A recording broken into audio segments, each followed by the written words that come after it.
રાજકોટની મહાનગરપાલિકાનો ઇતિહાસનું આ સૌથી મોટું અને અભૂતપૂર્વ મેગા ડિમોલિશન આજે જંગલેશ્વર વિસ્તારમાં હાથ ધરાયું। વહીવટીતંત્ર અને પોલીસને સંયુક્ત ઓપરેશનથી વર્ષોથી જામી પડેલા ગુનાખોરીના ગઢ અને ગેરકાયદે દબાણો જમીનદોસ્ત કરી દેવાયા। કેવી રીતે દાદાના બુલડોઝરે ગણતરીના કલાકોમાં જંગલેશ્વરનો નકશો બદલી નાખ્યો છે, શું થયું છે આજે આવું જોઈએ, જાણીએ, સમજીએ।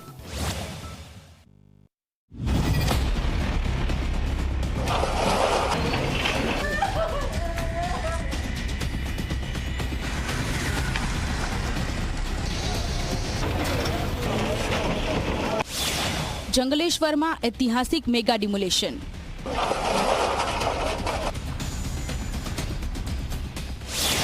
ગેરકાયદે બાંધકામો પર ફરી વળ્યું બુલડોઝર।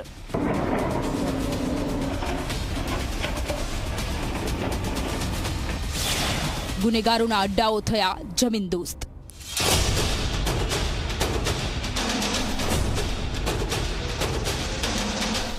રાજકોટ મહાનગરપાલિકાએ આજે શહેરના અત્યંત સંવેદનશીલ અને કુખ્યાત ગણાતા જંગલેશ્વર વિસ્તારમાં સપાટો બોલાવ્યો છે। મનપા કમિશનર તુષાર સુમેરાના સીધા માર્ગદર્શન હેઠળ આખું ઓપરેશન કોઈ વોરરૂમની જેમ ચલાવવામાં આવ્યું।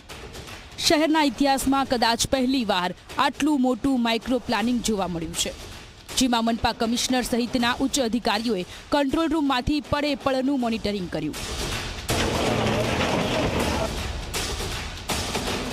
સમગ્ર વિસ્તારને 7 અલગ અલગ ઝોનમાં વહેંચીને આક્રમક કાર્યવાહી કરવામાં આવી।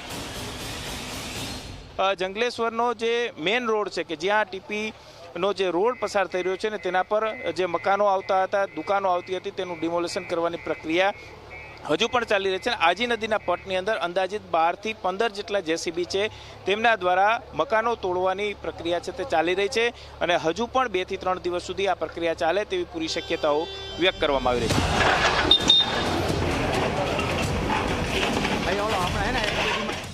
ઐતિહાસિક મેગા ડિમોલેશનને પાર પાડવા માટે તંત્રએ પોલીસ બંદોબસ્ત સાથે આખું લશ્કર ઉતાર્યું, જેમાં 64 થી વધુ જેસીબી, 7 હિટાચી મશીન, 90 ટ્રેક્ટર અને 14 ડમ્પર, 50 બ્રેકર અને 42 ગેસ કટર એમ કુલ મળીને 260 થી વધુ મશીનો કામે લગાડ્યા હતા।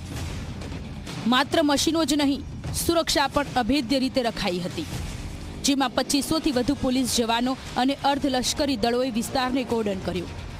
આકાશમાંથી 25 ડ્રોન કેમેરા દ્વારા બાજ નજર રાખવામાં આવી, તો ગ્રાઉન્ડ પર અધિકારીઓ 30 વોકી ટોકી સેટ દ્વારા એકબીજા સાથે સતત સંપર્કમાં રહ્યા હતા। कल तक मोस्टली जितना भी डेमोलिशन ऑलमोस्ट खत्म हो जाएगा। आउट ऑफ 1507 इलीगल रेजिडेंसेस अभी तक 884 डेमोलिशन हो चुका है और बाकी जैसे मैंने अभी सीपी से बात की तो कल तक ऑलमोस्ट डेमोलिशन का काम पूरा हो जाएगा, पर ये इसका बंदोबस्त और भी 1-2 दिन चलेगा ताकि जो डेब्रिस है उसके जब तक निकालेंगे नहीं तब तक पुलिस बंदोबस्त चलता रहेगा।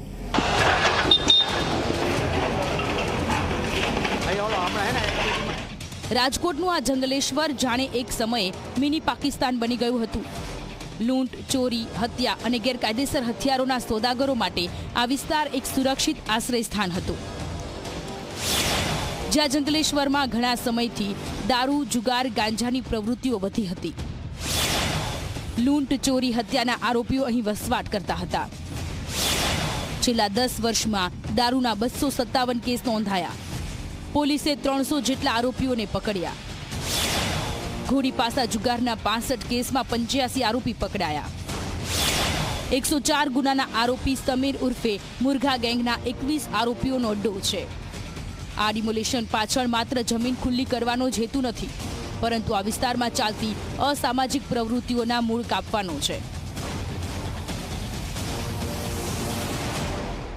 કે રાજ્યના કોઈ બી ખૂને કોઈ બી અસામાજિક તત્વ જો સરકારી જગ્યાઓ પર કબજો કર્યો હશે અને ગુનો કર્યો એટલે એ જગ્યાઓનું સર્વે ચાલુ થઈ જશે અને આ જંગલેશ્વરનું સર્વે બી અનેક ગુનેગારોની હિસ્ટ્રી ચેક કરતા જંગલેશ્વરનું આખું જે અસામાજિક તત્વોનો અડ્ડો હતો એ બી સાફ કરવાની શરૂઆત થઈ ગઈ। સાથે સાથે રાજકોટ શહેરના નાગરિકો માટેની વ્યવસ્થાઓ માટે જે આરક્ષિત રખાયેલી જગ્યાઓ છે એ જગ્યાઓ બી આજે ક્લિયર કરવાની કામગીરી શરૂ થઈ છે. તંત્રની આવી કડક તૈયારી જોઈને ડિમોલિશન શરૂ થાય તે પહેલા જ 1000થી વધુ પરિવારોએ જાતે જ મકાનો ખાલી કરી દીધા હતા. રાજકોટ મનપાને પોલીસની આ સંયુક્ત કામગીરીએ સ્પષ્ટ સંદેશ આપ્યો છે કે કાયદાથી ઉપર કોઈ નથી. જંગલેશ્વરમાં ફરેલા આ બુલડોઝરે સિમેન્ટ કોન્ક્રીટના દબાણોની સાથે ગુનેગારોના મનોબળને પણ ધૂળમાં ભેળવી દીધું છે. સાહિલ સપ્પા સાથે ગૌરવ દવે, ઝી મીડિયા, રાજકોટ.